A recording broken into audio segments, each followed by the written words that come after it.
to martial arts, most countries in Northeast or Southeast Asia have their own arts developed in specific regions of the said country or on a national level. Due to the hundreds of years of colonial history by Spain and geopolitical possession by the United States of America, it's been noticed that the Philippines is noticeably absent from such discussions or casual mentions. The concept of stick fighting is not unique to the modern-day Philippine Islands, but some of the arts that the Filipino people now use have been in existence for hundreds if not thousands of years before the Spanish arrived and destroyed the native culture that was present on the islands. In Southeast Asia, notably in the Philippines, the native people, the Filipinos, have been praised for their accuracy to use nearly anything handheld as a weapon if needed. Not just sticks, but stick weapons is a primal offensive or defensive weapon. The Philippines is arguably the only nation in Northeast or Southeast Asia to still use stick weaponry to the degree and skill that they have been noted for. Another aspect that should be known is that the Philippines in pre-colonial times, as well as modern times, is known as a knife culture. That most people carry bladed weapons on their person, not swords, but daggers and knives, short and easy to use, yet concealable as a weapon.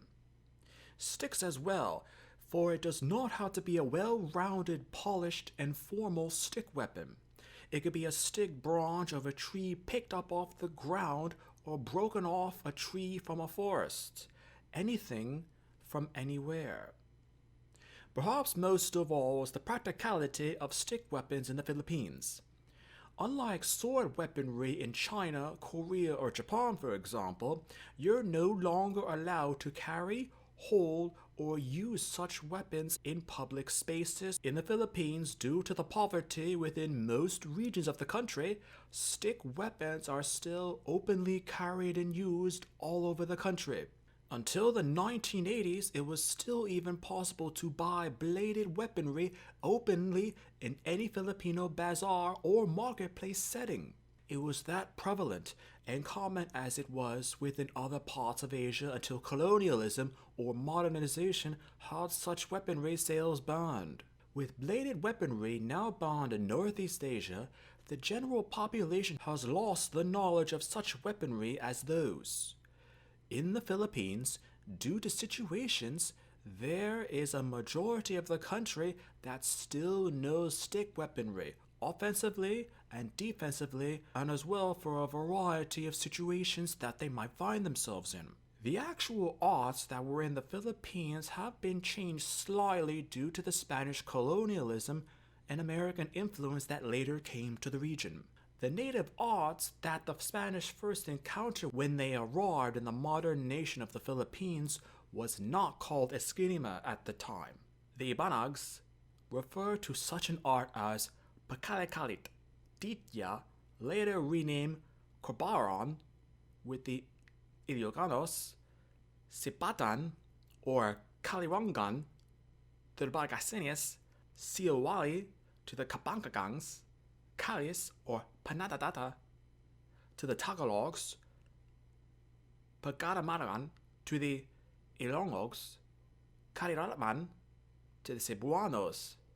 Notice how mentioned the term Kali is used in more than a few of these names or titles. For informational reasons, Kali is a Hindu goddess which gives a reference to the ancient Indian culture and influence that existed in many parts of the Philippines before the Spanish destruction and colonization. It's also known that when the Spanish arrived in the Philippines, the locals used weapons and techniques to repulse the Spaniards back, and due to the skill and courage of the tribes there, it slowed down the Spanish control and assimilation of the islands. And there were many revolts and uprisings even after other regions of the Spanish Empire submitted to Spaniard rule. During the initial contact with Ferdinand Magellan, who was actually killed in 1521 by a legendary warrior of the modern Philippines, the Datu Lapu-Lapu by a stick club weapon. The modern terms for Filipino stick arts have also titles that are a legacy of colonialism, for example. Arnis is an Anglo-Americanization of the word arnie, which is an older Spanish term for armor. Eskrima is a Filipino word of the Spanish word for fencing, Eskrima. Kale has had many localized meanings. Besides the Hindu reference I was mentioned before, a good number of meanings has the word for stab, or dig, or even stick. The origins of Filipino stick arts lack any real written source, as nearly all records of kingdoms, dynasties, sultanates of the Philippines were lost during the Spanish destruction and colonization of the islands. A very popular and semi-credible theory states that the Filipino stick arts have had origins in India and came to the modern Philippines by people who came themselves from modern Indonesia and Malaysia in pre-colonial times. The semi-credible theory points out as well that Siamban, a stick-staff-oriented art of Tamil origin in India, might have been a precursor of the modern pre-colonial and modern Filipino stick arts and techniques. In terms of legacy or passing on stick techniques or stick fighting arts from one generation to the next, there was no system in the pre-colonial Philippines. There were students and teachers, but nothing like the system set up in Northeast Asia. There was no grandmaster or sifu or belt degrees or down ranks or anything that could technically distinguish the skill and degree from one practitioner to another. Only later on did Filipinos adopt the belt system from the Japanese arts such as karate or judo, rather than formulate a system themselves because Japanese culture had become more popular within the Philippines. In terms of Filipino stick arts being taught abroad outside the Philippines, some of the first examples come from Filipino migrant workers in Hawaii and California in the 1920s. Even then, the techniques were taught strictly to those of Filipino descent until the 1960s when non-Filipinos started to learn the arts. In terms if a Filipino stick wielder is disarmed, in the most ancient times, native Filipino arts, physical arts, would naturally be used as an offensive or defensive substitute. However, in modern times, due to Japanese martial art popularity, aspects of judo and jiu-jitsu holds, locks, or joint maneuvers have taken their place. And as a result, the aspect of Filipino stick fighting can be misunderstood in some circles. There are some final aspects of discussion with Filipino stick arts. According to Filipinos who practice the stick arts, they view the weapons as extensions of the hands. No sticks, there is no weapon. No hands, there are no sticks. A good comment is that some might imagine or say, why would you practice such an art when you can't take the sticks with you or carry them on your person? Within Southeast Asia, it's still common to carry such weapons. Only in the West would this question even be formulated or asked? But it comes down to the way of thinking when using a weapon, the clarity and confidence it gives the user. Filipino stick arts emphasize weapons first and bare-handed techniques after if disarmed.